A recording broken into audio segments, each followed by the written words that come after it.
Alors que les Rouges se trouvaient dans l'opposition, ils ont défendu leur intégrité.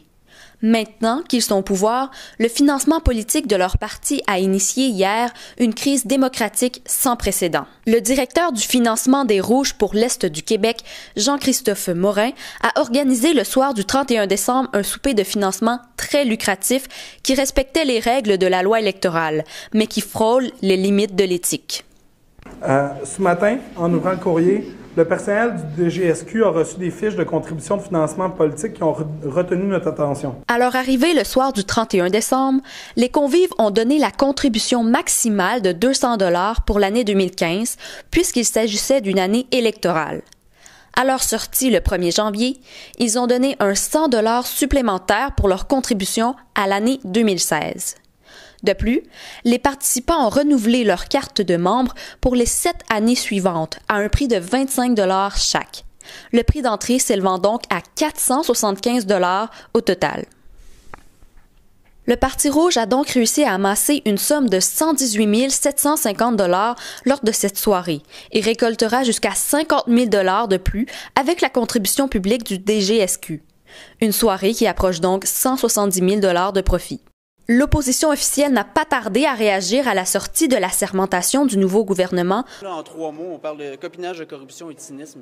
Je trouve ça absolument incohérent avec ce qui a été décrié par l'opposition officielle tout le long du gouvernement bleu.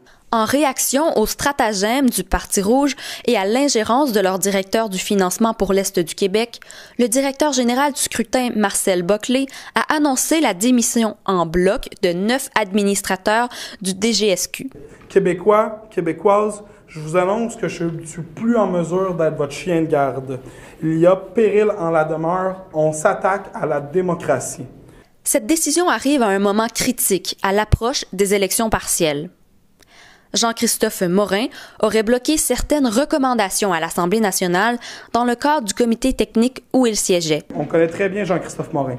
Pour vous donner une idée, il a passé le plus clair de la journée à crier après moi, mais surtout après mon équipe. Je suis très surpris et très déçu de la réaction que je qualifierais peut-être un peu émotive de la part des gens des élections au Québec. Il s'est défendu au sujet de ces méthodes de financement, considérant la difficulté selon lui de récupérer les sommes privées au Québec, en plus de simplifier les choses pour les donateurs. En politique, il faut que ça avance, les élections s'en viennent. Moi, ma job, c'est qu'on gagne les élections. On ramasse de l'argent, on a des membres, on a des bénévoles, on est prêts, puis on ramasse les bleus à la prochaine élection. Pendant ce temps, silence radio de la part des Rouges, alors que plusieurs candidatures pour le poste de directeur du DGSQ s'accumulaient. Des heures après les révélations, le premier ministre a décidé conjointement avec le chef des Bleus de remplacer la direction de l'organisme public. Le candidat qui a été choisi par le caucus des Rouges est Noah Goldman Lewenstein III. Donc, Nous, on a été avec la nomination de Mme Janet Truss. Merci d'ailleurs. Le gouvernement ne prévoit pas revoir les règles sur le financement politique des partis. Il attendra plutôt les recommandations de la nouvelle direction. Ce qui s'est passé est légal. Je pense que l'important, c'est de faire le suivi et de ne pas le refaire. Il y a pas, je pense pas qu'il y a de l'argent qui a besoin d'être remboursé là-dedans. Le geste de démission avait pourtant pour but de dénoncer les lacunes dans les règles de financement. Je pense que c'est l'électrochoc que le Québec a besoin pour se rendre compte qu'il y a des choses avec lesquelles on ne peut pas jouer, on ne peut pas traficoter, on ne peut pas faire des deals d'un couloir sombre. Puis ça s'appelle la démocratie, madame. Si les chefs sont confiants que les 2 nouveaux directeurs seront élus par le 2/3 de l'Assemblée nationale, plusieurs citoyens, quant à eux, ont mal accueilli la décision gouvernementale. Je pense qu'on peut pas vraiment dire que ce gouvernement-là est à l'écoute de ses citoyens parce qu'en ce moment, ce qu'ils font, c'est vraiment inacceptable, puis on a vraiment l'impression qu'on s'est fait laisser tomber. Déjà là que j'ai de la misère avec la politique, je comprends pas vraiment comment ça marche, ces histoires-là de financement. Là, en plus, il faut que je sache que l'argent que je paye avec mes impôts vont dans des soupers. Honnêtement, ça me donne quasiment plus le goût de voter. Je pense que je vais aller noyer mon chagrin dans un flot d'alcool, exactement comme le gouvernement vient de le faire, en se foutant de notre gueule. Le chef des Bleus a changé son fusil d'épaule drastiquement en évacuant ses demandes préliminaires au gouvernement.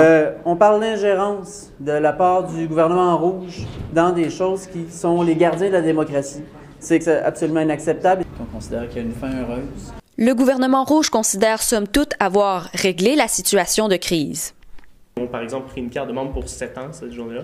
Ils ne pourront pas repayer dans les 7 prochaines années. Je pense que c'est juste un suivi pour nous à faire. C'était Noémie Laurando et Antoine Godin-Landry pour PQS, Québec.